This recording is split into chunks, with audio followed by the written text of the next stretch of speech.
लगता है जिस तरफ से भी हाथ लगाऊंगी खून बहेगा।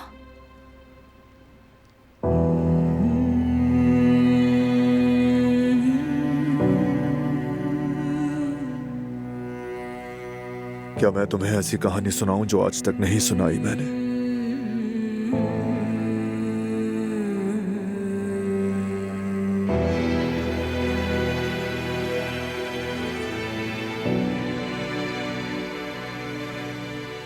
जब अम्मी का कत्ल हुआ, जिहान छोटा सा एक बच्चा था, हर चीज से बेखबर, मगर मैं समझ रहा था।